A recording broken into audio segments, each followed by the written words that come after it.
there guys, John Campea here, and thank you for visiting my movie vlog, and this is my quick review of the brand new horror sequel, prequel, whatever you want to call it, Annabelle Creation. Now for those of you who've seen the trailers for Annabelle Creation, you know what the basic idea of the movie is. This very loving family tragically loses their 7-year-old daughter in an accident. A short time later, they start getting glimpses of her spirit in the house, and when the spirit asks them if she can inhabit this creepy-ass doll they've got in the house, they say yes, thinking it's a great idea. Unfortunately, the family's getting conned because what they thought was their sweet little daughter was actually this hillbilly demon from hell. You know, kind of like a bad Tinder date. You think you're going to meet this, but then you get to Starbucks and it actually ends up being this. And they say, no, don't worry about the picture, baby. Just get to know my soul. Look, like most people, I was totally bought into this creepy doll in the first Conjuring movie. I wanted to see what the story with this thing was. And then we got Annabelle. And I think it's safe to say that most of us were incredibly disappointed by that movie. And so when they said they were doing another one, my expectations weren't very high. But I gotta tell you, as a horror film, and I'm not the world's biggest horror fan, but this film fucking works. Unofficially, I kind of gauge my horror movies by the number of nope moments. You know those moments when something really stupid and horrifying happens in film and you just go, nope. It's like, hey, this secret creepy bedroom that the owner says will always be locked and you can never go in, and you come along and the door just opens by itself. Nope. When you're sitting in your bed and you look at the bunk underneath and all of a sudden there's this creepy as fuck doll laying there that wasn't there 10 seconds ago. Nope. There was a lot of nope factor in Annabelle Creation. And the beauty of the storytelling and the filmmaking of this movie is that it's basically the entire film happens on one set with this small group of characters, and the whole movie is just really told from that story. They use and leverage the idea of atmosphere and context and setting and music and light and darkness and everything to tell this story in a completely compelling way that had me, as somebody just sitting there watching a horror film, completely enraptured right from the beginning. And of course, the characters in the movie are stupid.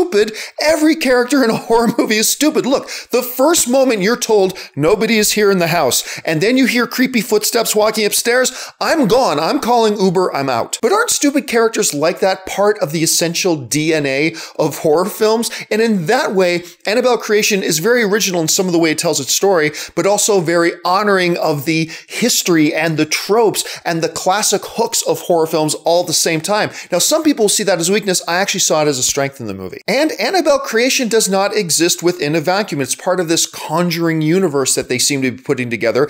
And as such, there are quick little winks and quick little nods honoring the previous Conjuring films and the previous Annabelle film in a non-forced, non-weird kind of way. You know, kind of like the Hobbit trilogy did for the Lord of the Rings trilogy.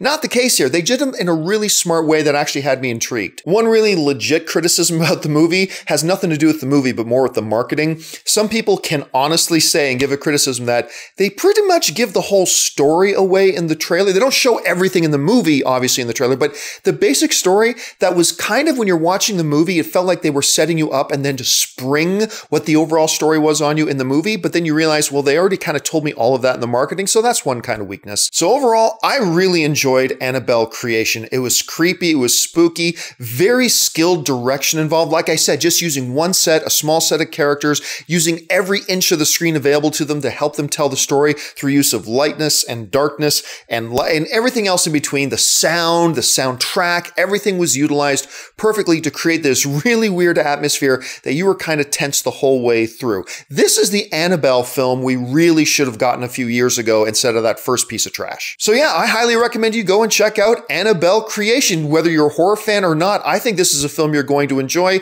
Take a date along because that just adds to the fun. But the real question here is, have you had a chance to see Annabelle Creation yet? If so, what did you think about it? What are your expectations of it if you haven't seen it yet? Jump down into the comments section below and let me know your thoughts. That'll do it for me, guys. Thanks for visiting my movie blog. My name's John Campea, and until next time, bye-bye.